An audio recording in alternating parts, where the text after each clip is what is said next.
Seja bem-vindo à nossa última aula desta série de estudos a respeito da espiritualidade na Idade Média e na Reforma Protestante.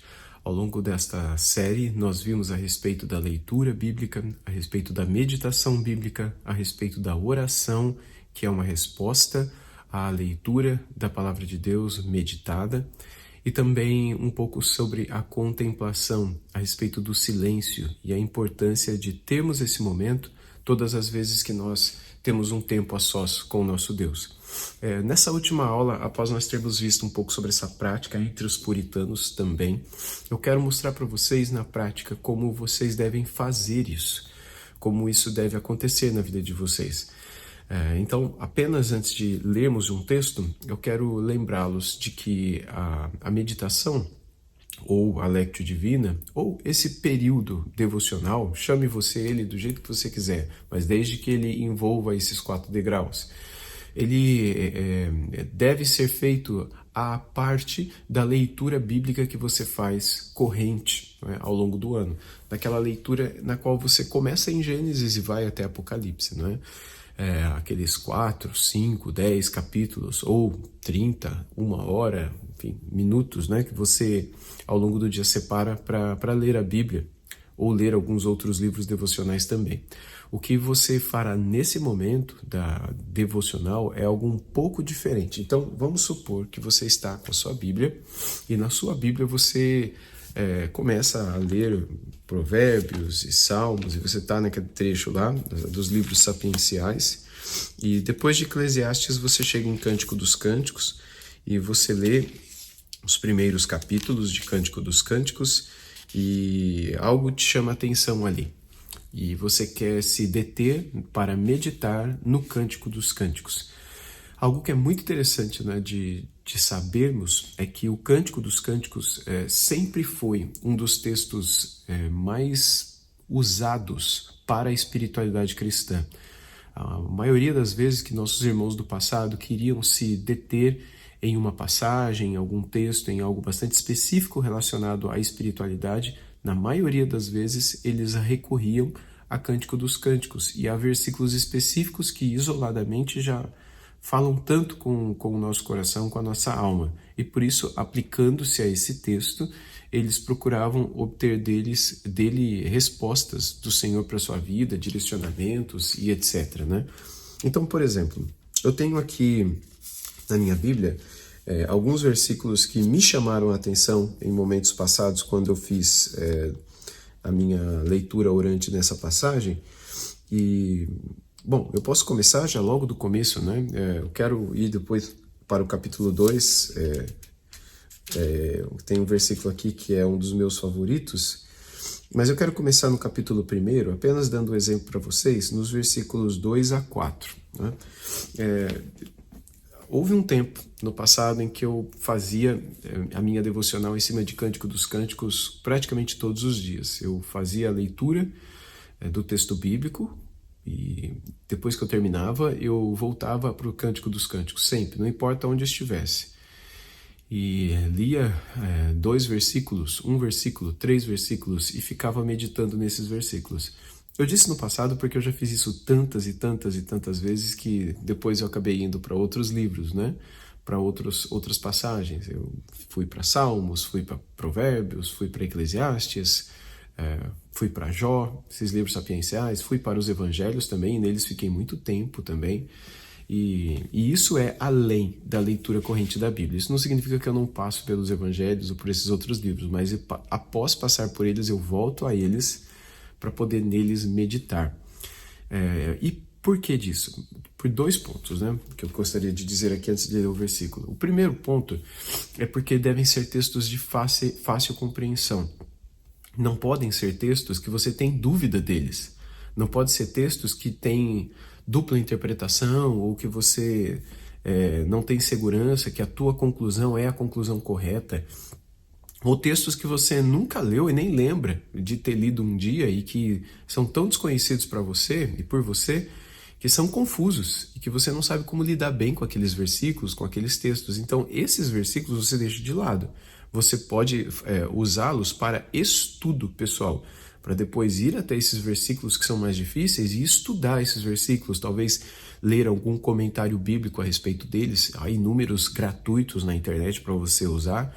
Ou você pode comprar algum livro de doutrina que aborde aqueles versículos para que você possa se aprofundar neles. Então, eles devem ser lidos de outra maneira, ter uma outra abordagem, né? Esses versículos que você já conhece, que você já está familiarizado com eles e que eles não serão de difícil compreensão, por isso a literatura sapiencial seria uma sugestão, devem ser usados pelo fato de que o fato de você já conhecer o texto fará com que o texto fale mais facilmente com o seu coração, porque não há dúvidas com relação ao que está ali. Então não é a questão de entender o texto, mas é a questão de meditar nele. São coisas completamente diferentes.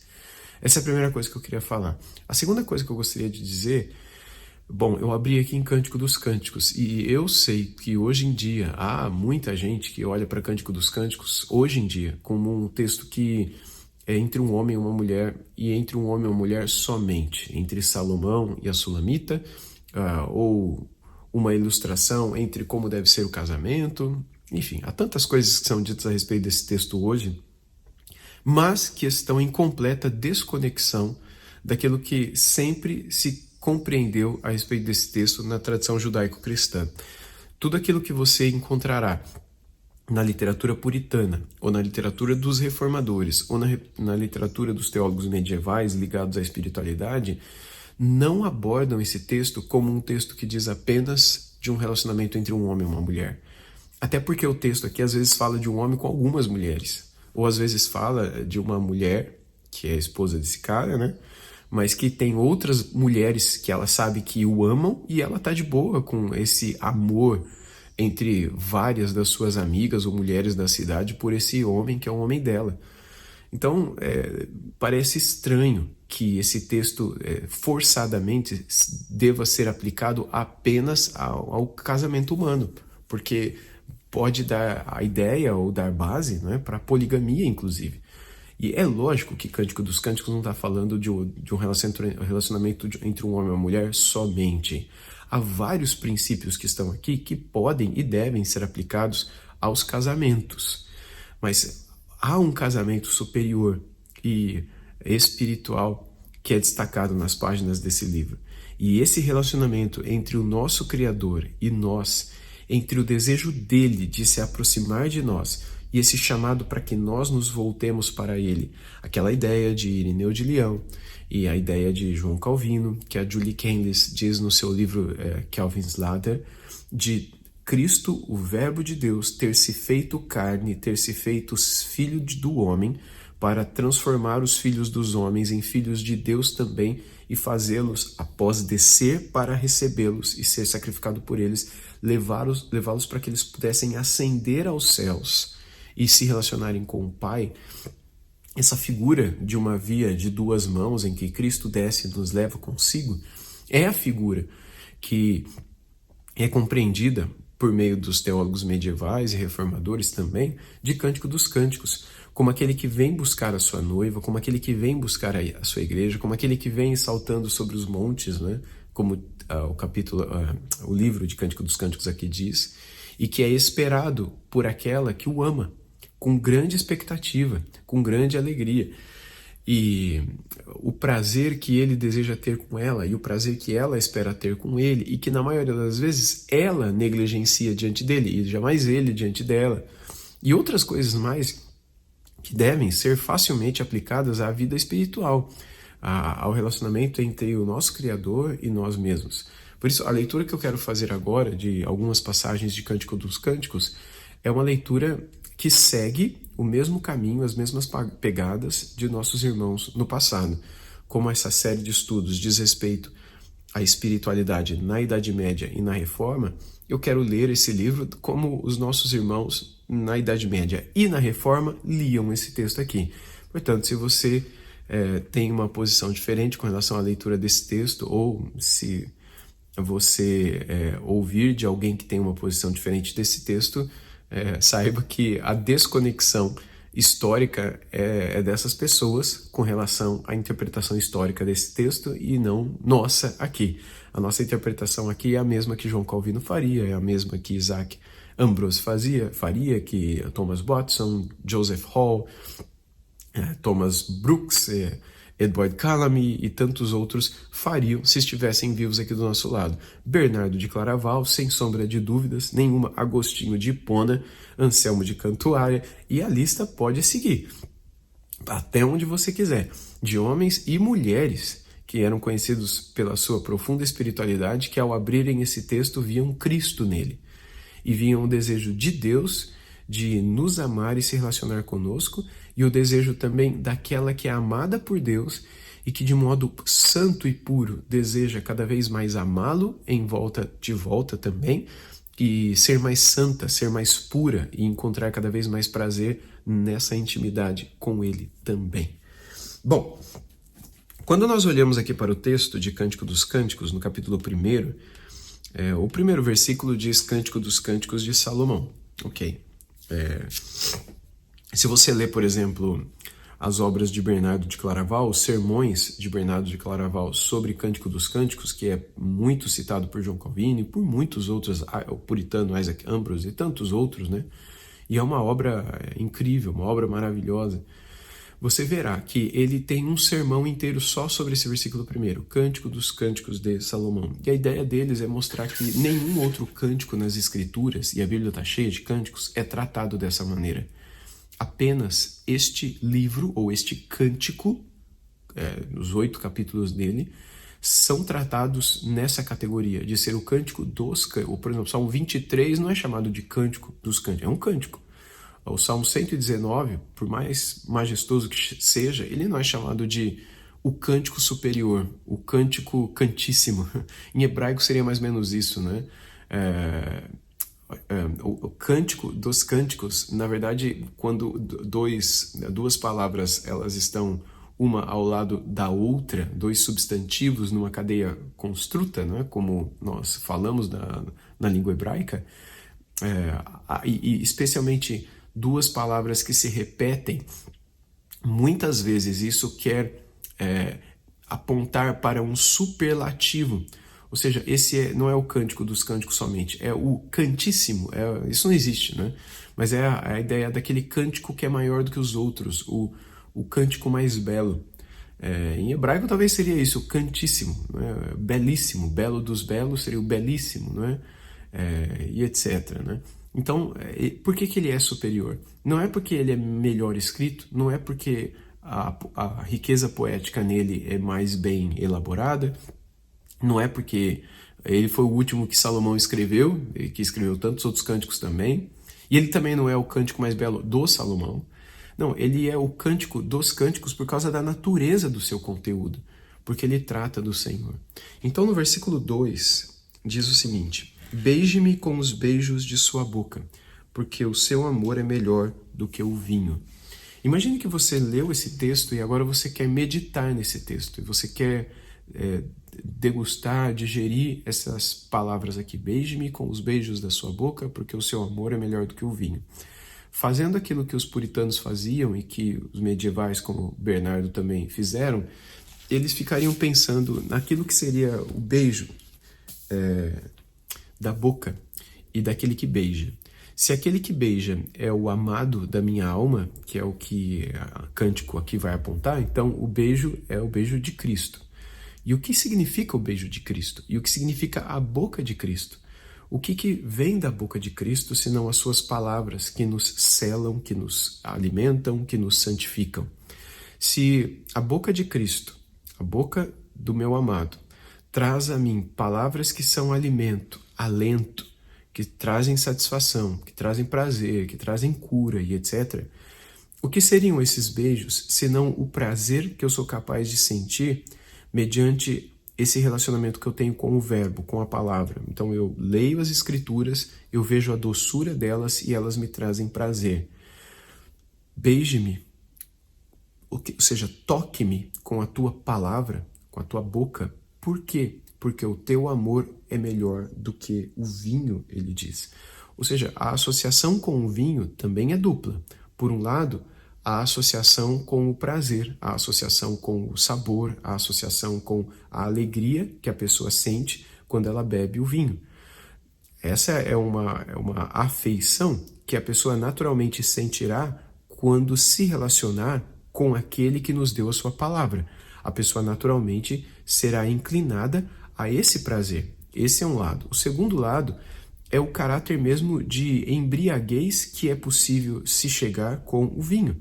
Ou seja, é possível que você se embriague com os beijos daquele que você ama, cujos beijos são melhores do que o vinho. Melhores não somente, né, para dar prazer a você, mas melhores também no sentido de deixarem você extasiado, deixarem você encantado, trazer a você, à sua mente, efeitos semelhantes à embriaguez. Semelhantes no seguinte sentido: imagine que se você se intoxicar com álcool, a sua maneira de andar vai mudar. Você não consegue andar em linha reta mais, começa a andar torto, porque você está intoxicado de álcool. Você está bêbado. Então, o seu jeito de andar muda. O seu jeito de falar muda. Todo mundo aí que já ouviu um bêbado falando sabe que o bêbado fala enrolado, fala diferente, fala mole. Os seus sentimentos mudam quando você está intoxicado com álcool. Todo mundo aí que já viu um bêbado também sabe que o bêbado beija o poste, ele abraça o cavalo que está na rua, amarrado na corrente, ele, enfim, quer casar com o cachorrinho dele, ele começa a expressar sentimentos que não são naturais, que são... Os sentimentos deles está alterado. A visão dele muda. A pessoa bêbada, ela não consegue enxergar direito, daí o perigo da pessoa beber e dirigir, né? Ou fazer qualquer coisa que exija bastante atenção dos olhos. Então, a embriaguez, se dar muito ao vinho por causa do seu prazer, pode trazer os seus efeitos por causa da intoxicação alcoólica. Isso muda o seu jeito de andar, seu jeito de falar, seu jeito de enxergar e seu jeito de sentir, além de outras coisas também. Agora, imagina a mesma questão com Cristo, com os beijos de Cristo, com os beijos da boca de Cristo. Será que o meu contato com a palavra e a minha vida na palavra tem me afetado de tal modo que o meu jeito de andar tem sido mudado pela embriaguez na palavra? De tanto me alimentar com a boca de Cristo, com o que vem da boca de Cristo, com os beijos de Cristo, com o prazer que eu tenho na palavra de Cristo. Será que ele é melhor do que o vinho, e melhor para dar prazer, e melhor até para alterar meu estado mental? Eu não enxergo mais como eu enxergava, eu não ando mais como eu andava, eu não sinto mais como eu sentia. A minha vida é outra, eu não penso mais como eu pensava.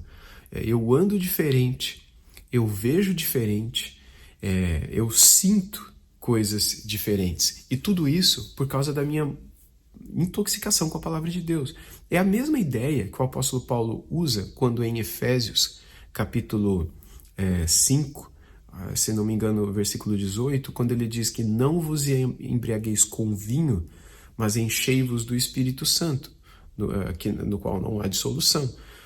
Mas o Espírito Santo, embora ele não nos deixe dissolutos com relação à ordem natural das coisas, ele mexe com a nossa cabeça também, e ele nos deixa dissolutos com relação a outras coisas. Se você se encher do Espírito Santo por meio da palavra de Deus, por meio do beije-me com os beijos da sua boca, amado da minha alma, né? Certamente a sua maneira de andar vai ser diferente de como você andava. A sua maneira de se comportar diante das pessoas vai ser outra também, igual a de um bêbado. Só que você vai estar ébrio, você vai estar são, e você vai se comportar de uma maneira que você nunca se comportou no seu passado. E as pessoas verão que você está diferente. O que está acontecendo com você? Você não está bêbado, você está cheio de Cristo, cheio das palavras de Cristo. Você está inebriado com os beijos da boca do amado da sua alma. E isso não trouxe apenas prazer, mas trouxe transformação para o jeito seu de viver. Ou seja, esse tipo de informação que apenas o versículo 2 traz para a gente. Então, esse tipo de pensamento deve ser repetidamente pensado por você. Será que eu tenho sido, ou pelo menos, será que eu tenho me exposto, né, à palavra do Senhor constantemente para que dela eu possa extrair o meu prazer que eu tenho nela mais do que eu tenho em qualquer comida ou bebida que possa me trazer prazer nesse mundo? Ou será que a minha leitura da palavra é como a leitura que eu faço da Ilíada, ou sei lá, da Odisseia, ou de Machado de Assis, ou de qualquer literatura, ou livro de doutrina, ou qualquer outra coisa assim que eu faça? Será que é a mesma coisa? Será que a palavra não é ou não tem trazido ao meu coração um prazer diferente, uma alegria diferente, uma transformação prática e aplicável para as coisas da vida, coisa que nenhum livro de Machado de Assis jamais vai fazer para você? Ou será que é apenas uma leitura? Eu devo pensar nisso. Eu devo aplicar essas palavras de Salomão à minha vida. Se elas não têm feito isso na minha vida, então eu preciso aplicar mais a meu coração a elas. O que eu posso fazer, Senhor? E há um livro chamado A Arte da Oração Silenciosa, né? The Art of the Silent Prayer. Eu não sei se tem esse livro traduzido para o português. A Arte da Oração Silenciosa, que é a arte de você fazer perguntas ao Senhor em sua oração e silenciar, que é um livro sobre contemplação. Esse quarto e último degrau, né? Em que você faz perguntas e fica quieto. E silencia simplesmente. Pode ser que Deus fale ao seu coração e te dê respostas quanto ao que você pergunta. Pode ser que não, mas isso não significa que aquele momento será perdido. Vai ser muito melhor do que você ficar olhando a vida dos outros no Instagram, no TikTok. Pode ter certeza disso. Pelo menos para a tua sanidade mental vai ser melhor você ficar em silêncio naquele momento após ter exposto a tua mente à palavra de Deus. Silencie. Às vezes Deus vai falar com você, como muitas vezes já falou comigo. Mas há dias que não fala nada. E tá ótimo. É muito melhor aquele momento na presença dele, no silêncio, do que fazendo qualquer outra coisa. Portanto, faça perguntas. Por que eu não tenho? Por que eu não faço isso? O que falta na minha vida? Como eu posso corrigir áreas? Sabe, esse tipo de perguntas, né? Bom, isso é apenas um versículo. E nele você pode meditar. Um outro versículo, e aí sim, é um dos que eu mais gosto desse livro todo, é o capítulo 2, versículo 14. No versículo 2, capítulo 14, nós temos uma resposta do noivo, do esposo, para a sua esposa. No caso do livro aqui, né? E que é uma aplicação, como seria uma resposta de Cristo para nós. Antes disso, há vários diálogos aqui. O capítulo começa com a esposa falando, depois o esposo fala, depois a esposa fala bastante, depois de versículo 3 ao 10, que é a esposa falando, né, sai do cântico 1, entra no cântico 2, né, ainda no capítulo 2 também. O esposo começa a falar no meio do versículo 10. E aí então, no versículo 14, ele diz o seguinte: minha pombinha, escondida nas fendas dos penhascos, no esconderijo das rochas escarpadas, mostre-me o seu rosto, deixe-me ouvir a sua voz, porque a sua voz é doce e o seu rosto é lindo. A primeira vez que eu li, talvez tenha passado despercebido, mas das outras vezes que eu passei por esse texto e nele parei, e nesse versículo de um modo especial, todas as vezes, durante o tempo em que eu ficava meditando nessas palavras, eu dizia comigo mesmo, né? Por que ele quer ver o meu rosto? Pombinha, minha pombinha. A forma como ele chama aquela que ele ama, e se aqui, como todos os nossos irmãos do passado interpretavam, é Cristo falando de nós, que somos a sua noiva, a sua esposa, né, futura, por que ele me trata dessa maneira, sendo eu um pecador como eu sou? Por que ele diz minha pombinha, escondida nas fendas dos penhascos? Primeiro, essa maneira carinhosa dele nos tratar. Isso é evidente em todo o livro, na verdade, em todo o Cântico dos Cânticos, né? Mas nesse momento, após chamar-me de maneira tão carinhosa, ele diz, né? O que você faz escondida nas fendas dos penhascos? Você sabe que a pomba não fica escondida na fenda do penhasco. A pomba fica na rua. A pomba, ela fica mais tardar no fio da rua, na árvore aí perto da sua casa, mas ela não vai lá no penhasco, ela não fica escondida nas fendas das rochas. Por que não? Porque, primeiro, ali não é o lugar dela, segundo, ali é um lugar perigoso, arriscado, e ela não é da natureza dela, Deus não a criou para viver como uma águia, para viver naquele lugar.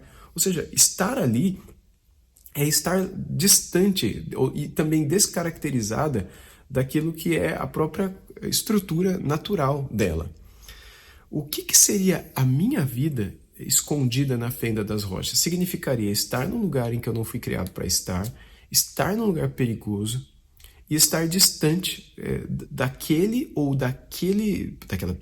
enquanto pessoa, né, e daquele lugar também que ele me criou para viver, onde ele me criou para estar. Ou seja, a minha pombinha, por que você está longe? E mais, ele não para, ele diz, no esconderijo das rochas escarpadas, escondida. Por que a minha pombinha está escondida? E ele vai dizer, mostre-me o seu rosto. Por que o meu esposo me pede para mostrar a ele o meu rosto? Por que o amado da minha alma, por que o meu noivo, por que aquele que me ama e que dá a vida por mim, pede para ver o meu rosto? Eu que estou escondido dele, num lugar perigoso onde eu não deveria estar. Será que isso tem alguma associação com a nossa vida? Tem total, com todo dia, porque é isso que a gente faz todo dia. A gente se esconde do Senhor, a gente fica em lugares perigosos que nós não fomos criados para ficar. E o nosso rosto não é visto por ele. Ah, mas ele quer ver o meu rosto, ele quer a minha devoção porque ele é um tirano. Não, ele tem prazer nisso. Ele nos ama como... Eu gosto de passarinhos, então você deve achar bonitos os passarinhos também. É muito bonito você colocar uma mão lá no quintal da sua casa e vir diferentes tipos de passarinhos ali, sabiá, bem-te-vi, beija-flor, enfim, pombas, rolinhas, sanhaços, enfim, tantos tipos de pássaros, né? E virem ali para comer um pouquinho daquela fruta ou daquela aguinha que você ali colocou e você admira aquilo. É agradável isso, há um certo prazer nisso. E é interessante que ele diz que tem prazer em ver o nosso rosto. Por que ele tem esse prazer? Por que o nosso rosto, que é tão sujo e tão feio, né, e tão voltado para coisas que o ofendem, por que ele faz isso? E ele diz mais, ele diz, ainda no versículo 14, deixe-me ouvir a sua voz, porque a sua voz é doce e o seu rosto é lindo. Deixe-me ouvir a sua voz. Você está escondida, pombinha. Você está num lugar perigoso. Escondida, o teu rosto está voltado contra mim. Olhe para mim, deixe-me ver a beleza do seu rosto. Deixe-me ouvir a sua voz, pombinha. Por que você não fala comigo? Será que eu tenho orado pouco? Será que as minhas palavras têm chegado a ele o tanto que ele gostaria que elas chegassem? Será que ele tem as ouvido tanto que ele gostaria de ouvi-las? Porque o esposo ama a voz da sua esposa. O noivo espera ouvir a voz da sua noiva. Ele quer falar com ela, mas ele quer ouvi-la também. E há um certo prazer nele, no som da sua voz. E eu fico imaginando, por muitas vezes eu fiquei imaginando, né, que prazer Cristo tem em ouvir a minha voz. Às vezes eu acho que é um suplício para ele, ou uma tristeza ter que ouvir a minha voz, lembrando de tudo que eu já fiz, de tudo que eu já falei, enfim, dos meus pecados, né, pelos quais ele morreu.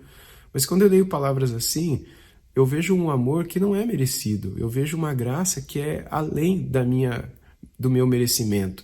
Eu vejo uma bondade, um amor mesmo, uma graça que é escandalosa para mim, que é quase injusta, que eu não mereço. Mas há um certo prazer nele, em olhar para a minha face, em ouvir a minha voz, porque a minha voz é doce e o meu rosto é lindo, ele diz a respeito da sua esposa. O seu rosto é lindo e a sua voz é doce.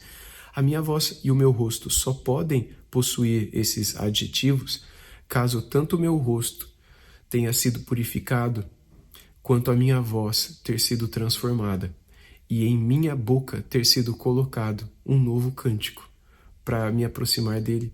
Porque se não for assim, que beleza há naquilo que eu falo todo dia, que beleza há nas palavras que eu dirijo a ele todo dia, que beleza há em um rosto que se voltou para o pecado e que agora se volta para ele, num olho que se voltou para o pecado que agora se volta para ele.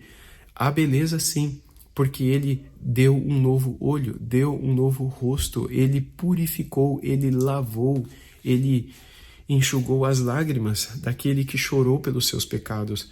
E nessa transformação, nessa purificação, nesse perdão, agora há da parte dele desejo, expectativa, prazer e até mesmo delícia em ouvir e se relacionar com aquele que agora faz parte do seu corpo místico, a quem ele chama de sua noiva, aquele com quem ele experimentará as bodas do Cordeiro e que viverão por toda a eternidade como marido e esposa. Nesse sentido, passar pelo livro todo é algo maravilhoso, mas você parar em um versículo e refletir a respeito dele é o que você deve fazer. Então imagine que você leu o Cântico dos Cânticos e aí você parou ali no 2:14 e você fez isso que nós fizemos aqui agora de meditar. Se você quiser ir mais fundo, você pode abrir um comentário e ler aquilo que alguém já comentou a respeito daquela passagem, porque agora é a hora de você pensar. Então, mediante aquilo que você leu no comentário, você fecha o comentário para não ser tentado a ler outras coisas. E aí você continua refletindo e pensando nas palavras desse texto e você lê esse versículo de novo, e de novo, e de novo, várias vezes, até que você esteja embriagado do versículo e esse versículo já esteja mexendo com os seus sentimentos, com as suas afeições, com os teus pensamentos, com a tua visão de mundo. E aí depois disso você vai orar a Deus. E você vai dizer a Ele tudo aquilo que no seu coração foi degustado, foi digerido mediante a meditação feita. E em resposta, durante essa oração, você vai dizer tudo aquilo que talvez você anotou no papel, ou que talvez você anotou na tua memória. E após esse momento, você vai silenciar, você vai contemplá-lo. O máximo, se você não conseguir cuidar dos seus pensamentos e eles voarem demais, né? No caso desse versículo, tente imaginar uma pomba na fenda das rochas. Apenas olhe dentro da tua memória, feche os olhos e imagine a situação que ele diz aqui. Aquele que ama uma pomba? Lógico que não, é você que ele ama. Então imagine você escondido, imagine você sem falar com ele, sem mostrar seu rosto, sem deixar com que ele ouça a sua voz, que ele ama ouvir. E imagine ele do outro lado perguntando, por quê? Por que você está escondida, minha pombinha? Por que você está escondido na fenda das rochas? Deixe-me ouvir a sua voz. Apenas contemple, apenas escute e pense, e olhe, e silencie. E se algo mais ele quiser falar com você, esse será o momento.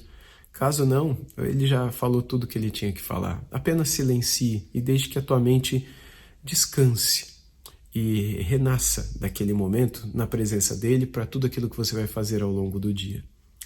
Bem, essa é a maneira prática como nós podemos fazer a Lectio Divina, ou a leitura orante, ou a meditação, como os puritanos faziam. Essa é a maneira como nós nos conectamos aos nossos irmãos do passado, que desde o início do cristianismo, e que de maneira mais concreta, robusta e já descrita, né, e mencionada na Idade Média, e seguida por todos os reformadores e pós-reformadores, faziam devocional, se aplicavam à busca de Deus no momento a sós com Deus, e fortaleciam a sua espiritualidade. Eu espero que com essa série de aulas que nós tivemos, a sua vida espiritual também possa ter sido revigorada, fortalecida ou pelo menos inspirada, para que você possa começar essa prática que vai te conectar a todos aqueles que viveram antes de você e que na sua busca diária, no seu momento a sós com Deus, assim praticavam a sua devocional. Que Deus possa te abençoar e te guiar e a gente se vê em algum outro curso no futuro. Deus abençoe vocês.